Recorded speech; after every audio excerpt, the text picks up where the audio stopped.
Hello friends, welcome to my YouTube channel study power center. Friends, आज की video में हम बात करेंगे भारत के संविधान। ये दोस्तों इस सीरीज का दूसरा वीडियो है, पार्ट 2, और इसके अंतर्गत हम दोस्तों संविधान में जो वर्णित है भाग 1 और भाग 2, इनके बारे में इस वीडियो में चर्चा करेंगे। तो चलिए वीडियो को स्टार्ट करते हैं।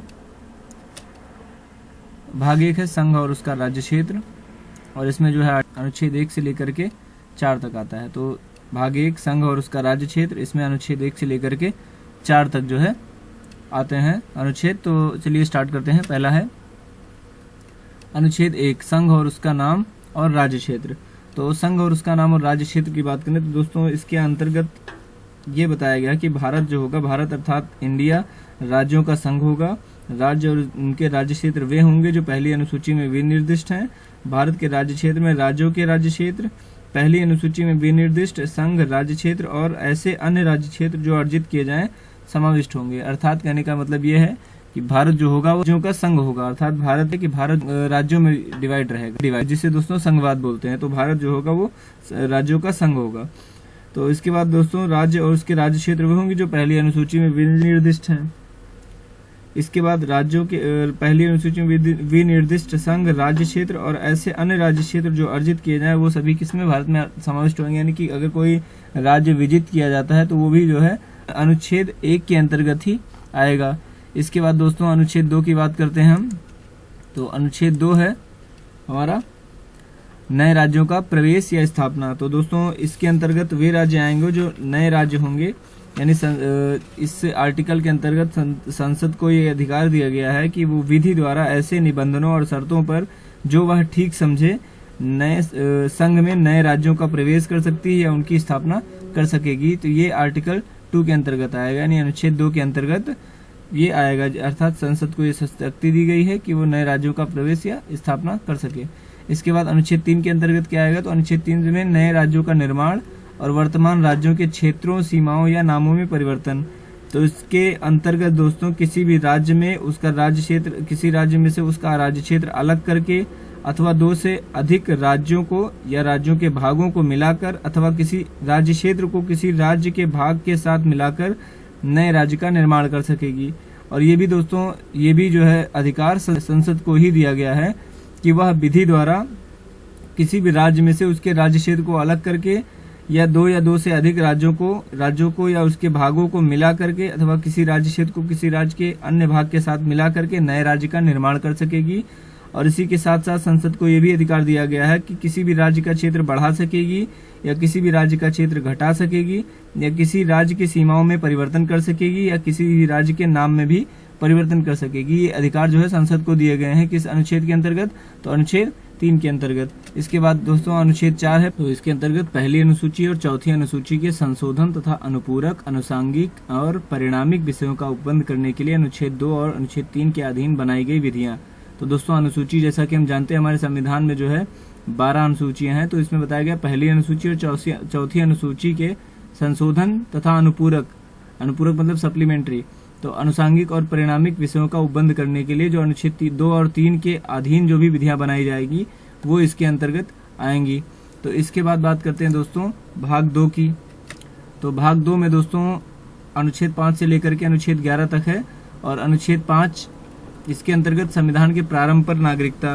तो दोस्तों ये भी महत्वपूर्ण जो है भाग है इसमें, क्योंकि नागरिकता के बारे में बताया गया है। तो नागरिकता से संबंधित जो है आर्टिकल 5 है, यानी अनुच्छेद 5। तो इसके अंतर्गत संविधान के प्रारंभ में जो नागरिकता होगी, तो इस संविधान के प्रारंभ पर प्रत्येक व्यक्ति जिसका भारत के राज्य क्षेत्र में अधिवास है और जो भारत के राज्य क्षेत्र में जन्मा था या जिसके माता पिता में से कोई भारत के राज्य क्षेत्र में जन्मा था या जो ऐसे प्रारंभ से ठीक पहले कम से कम 5 वर्ष तक भारत के राज्य क्षेत्र में मामूली तौर से निवास कर रहा है, वही भारत का नागरिक होगा। तो इस आर्टिकल के अंतर्गत नागरिकता के बारे में बताया गया है कि वही व्यक्ति भारत का नागरिक होगा जो जिसका भारत के राज्य क्षेत्र में अधिवास हो या फिर जो भारत के राज्य क्षेत्र में जन्मा हो या जिसके माता पिता में से कोई भारत के राज्य क्षेत्र में जन्मा हो या फिर अभी जिसे मान लीजिए भारत की नागरिकता लेनी है तो वह कम से कम 5 वर्ष जो है 5 वर्ष पहले से भारत में मूल रूप से एक साधारण व्यक्ति के रूप में रह रहा हो, वो भारत आर्टिकल 5 या अनुच्छेद 5 के अंतर्गत भारत की नागरिकता ले सकता है या भारत का नागरिक होगा। इसके बाद अनुच्छेद 6 के अंतर्गत पाकिस्तान से भारत को प्रवचन करने वाले कुछ व्यक्तियों के नागरिकता के अधिकार। तो आर्टिकल 6 के अंतर्गत यानी अनुच्छेद 6 के अंतर्गत पाकिस्तान से भारत को प्रवचन करने वाले कुछ व्यक्तियों के नागरिकता के अधिकार। तो दोस्तों इसके अंतर्गत है अनुच्छेद 5 में किसी भी बात के होते हुए भी कोई व्यक्ति जिसने ऐसे राज्य क्षेत्र से जो इस समय पाकिस्तान के अंतर्गत है भारत के राज्य क्षेत्र को प्रवचन किया है, प्रवचन मतलब भारत के राज्य क्षेत्र को आया है, इस संविधान के प्रारंभ पर भारत का नागरिक समझा जाएगा यदि वह अथवा उसके माता पिता में से कोई भी व्यक्ति भारत शासन अधिनियम 1935 में परिभाषित भारत में जन्मा था और जबकि वह व्यक्ति ऐसा है जिसने 19 जुलाई 1948 से पहले इस प्रकार प्रवचन किया है, तब यदि वह अपने प्रवचन की तारीख से भारत के राज्य क्षेत्र में मामूली तौर पर निवास कर रहा है। जबकि वह व्यक्ति ऐसा है जिसने 19 जुलाई 1948 को या उसके पश्चात इस प्रकार प्रवचन किया है, तब यदि वह नागरिकता प्राप्ति के लिए भारत डोमिनियन की सरकार द्वारा विहित प्रारूप में और रीति से उसके द्वारा इस संविधान के प्रारंभ से पहले ऐसे अधिकारी को जिसे उस सरकार ने इस प्रयोजन के लिए नियुक्त किया है आवेदन किए जाने पर उस अधिकारी द्वारा भारत का नागरिक रजिस्ट्रेट कर लिया गया है। परंतु एक कंडीशन और है दोस्तों कि यदि कोई भी व्यक्ति अपने आवेदन की तारीख से ठीक पहले कम से कम 6 माह भारत के राज्य क्षेत्र में निवासी नहीं रहा है तो वह इस प्रकार रजिस्ट्रेट नहीं किया जाएगा। तो इसमें यह बताया गया दोस्तों कि ऐसा व्यक्ति जिसने भारत के राज्य क्षेत्र में प्रवचन किया है संविधान के प्रारंभ पर भारत का नागरिक तभी समझा जाएगा जब उसके माता पिता में से कोई भी व्यक्ति भारत शासन अधिनियम 1935 में परिभाषित भारत में जन्मा था या और उसके साथ साथ वह व्यक्ति 19 जुलाई 1948 से पहले जो है भारत आ गया है, ऐसे ही व्यक्ति को भारत की नागरिकता दी जाएगी। इसके बाद दोस्तों हम बात करते हैं आर्टिकल नंबर 7 की यानी अनुच्छेद 7 की। तो अनुच्छेद 7 जो है पाकिस्तान को प्रवचन करने वाले कुछ व्यक्तियों के नागरिकता के अधिकार। तो वहां पे दोस्तों था आर्टिकल 6 में था दोस्तों पाकिस्तान जो भारत को प्रवचन करने वाले व्यक्ति हैं उनके नागरिकता के अधिकार। अब इसमें भी पाकिस्तान को प्रवचन करने वाले कुछ व्यक्तियों के नागरिकता के अधिकार हैं। इन दोनों में अंतर यह है कि पाकिस्तान को प्रवचन करने का अर्थ यह है कि कोई भी ऐसा क्षेत्र जो भी भारत में था और बंटवारे के समय वो पाकिस्तान में चला गया, लेकिन वहाँ के जो लोग हैं अगर वो भारत रहना चाहते हैं, भारत की नागरिकता लेना चाहते हैं और वहाँ से जो है भारत को आ गए हैं तो उन्हें भी भारत का नागरिक समझा जाएगा। और इसमें एक कंडीशन ये है कि वही व्यक्ति जो है भारत, अब ऐसा नहीं कि अभी भी जो है कोई भी व्यक्ति आए, वही व्यक्ति माने जाएंगे जो 19 जुलाई 1948 के पहले जो है भारत आ चुके हैं, उन्हें जो है भारत की नागरिकता दी जाएगी। यानी कि पाकिस्तान के क्षेत्र में अगर कोई भारत का क्षेत्र पाकिस्तान को चला गया है बंटवारे के समय और वहां के व्यक्ति जो है वो भारत की नागरिकता लेना चाहते हैं तो वो 19 जुलाई 1948 के पहले यदि भारत आ गए हैं तो उन्हें भारत की नागरिकता दी जाएगी। इसके बाद दोस्तों बात करते हैं आर्टिकल नंबर 8 यानी अनुच्छेद 8 की। तो अनुच्छेद 8 में भारत के बाहर रहने वाले भारतीय उद्भव के कुछ व्यक्तियों के नागरिकता के अधिकार। अब इसके अंतर्गत दोस्तों ऐसे व्यक्ति आएंगे जो भारत के नागरिक हैं, यानी कि वे या उनके माता पिता में से कोई भी भारत में जन्मा है और वह भारत के बाहर रह रहे हैं, वो जो है।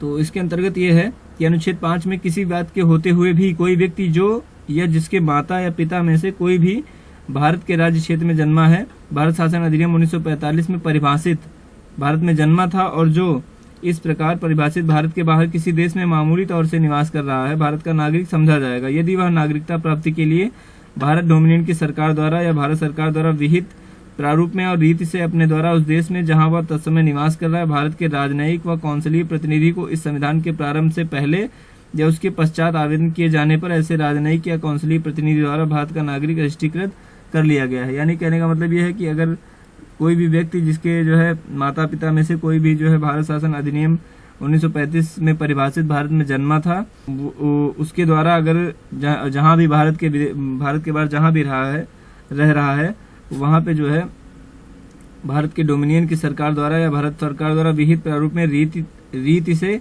अपने द्वारा उसी देश में जहां पे वो रह रहा है जो है अगर भारत के राजनयिक या कौंसलीय प्रतिनिधि को इस संविधान के प्रारंभ से पहले रजिस्ट्रीकृत कर लिया गया है, वो भारत का नागरिक समझा जाएगा।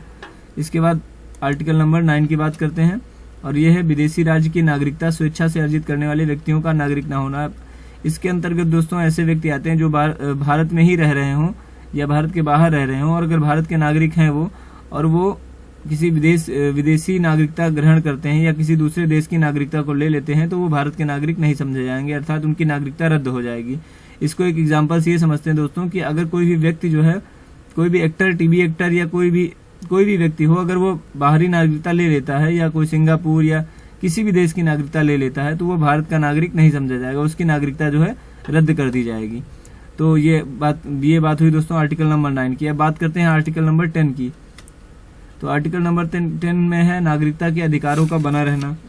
तो इसके अंतर्गत प्रत्येक व्यक्ति जो इस भाग के पूर्वगामी उपबंधों में से किसी के अधीन भारत का नागरिक है या समझा जाता है, ऐसी विधि के उपबंधों के अधीन रहते हुए जो संसद द्वारा बनाई जाए, भारत का नागरिक बना रहेगा। इसके बाद दोस्तों बात करते हैं आर्टिकल नंबर 10 की। संसद द्वारा नागरिकता के अधिकार का विधि द्वारा विनियमन किया जाना। तो संसद द्वारा नागरिकता के अधिकार का विधि द्वारा विनियमन किया जाना। इस भाग के पूर्वगामी उपबंधों की कोई बात नागरिकता के अर्जन और समाप्ति के तथा नागरिकता से संबंधित अन्य सभी विषयों के संबंध में उपबंध करने की संसद की शक्ति का अल्पीकरण नहीं करेगी। तो ये दोस्तों बात हुई भाग 2 नागरिकता की। अब इसके बाद दोस्तों अगला है भाग 3 मूल अधिकार, जिसकी बात करेंगे हम दोस्तों अगले वीडियो में। इस वीडियो में दोस्तों बस इतना ही, और इसी के साथ साथ दोस्तों अंत में मैं क्वेश्चन भी पूछूंगा, तो उन क्वेश्चन को देख के और उनका आंसर जो है कमेंट बॉक्स में जरूर दें। तो बात करते हैं हमने क्या सीखा इस वीडियो में। तो क्वेश्चन नंबर 1 है, भारत का एक प्रदेश अपने राज्य की सीमा बढ़ाना चाहता है। उपर्युक्त संदर्भ किस भाग में आएगा, साथ ही किस अनुच्छेद के अंतर्गत आएगा। तो दोस्तों इस क्वेश्चन का आंसर जो अभी हमने डिस्कस किया है, अब अगर आपको याद है तो कमेंट बॉक्स में जरूर बताएं कि भारत का एक प्रदेश अपने राज्य की सीमा बढ़ाना चाहता है, और तो यह संदर्भ किस भाग में आएगा, और साथ ही साथ ये भी बताना कि किस आर्टिकल यानी किस अनुच्छेद के अंतर्गत आएगा। इसके बाद दूसरा क्वेश्चन है दोस्तों, भारत के किसी एक बॉलीवुड एक्टर ने सिंगापुर की नागरिकता ग्रहण कर ली। तो अब आप बताइए कि यह जो है वह किस अनुच्छेद के आधार पर भारत का नागरिक नहीं रहेगा, और साथ ही साथ यह भी बताइए कि यह संदर्भ जो है संविधान के किस भाग व किस अनुच्छेद में वर्णित है। इन दोनों क्वेश्चन के आंसर आपको कमेंट बॉक्स में देना है, और मैं इन क्वेश्चन के आंसर को अगले वीडियो में इंक्लूड कर लूंगा, और उसमें सबसे पहले हम इन क्वेश्चन की ही बात करेंगे। तो दोस्तों वीडियो कैसा लगा कमेंट बॉक्स में जरूर बताएंगे, और साथ ही साथ वीडियो को शेयर भी कर लेंगे, चैनल को सब्सक्राइब कर लेंगे, जिससे कि आगे वाले जो वीडियोस हैं वो उनका नोटिफिकेशन आपको आसानी से मिल जाए।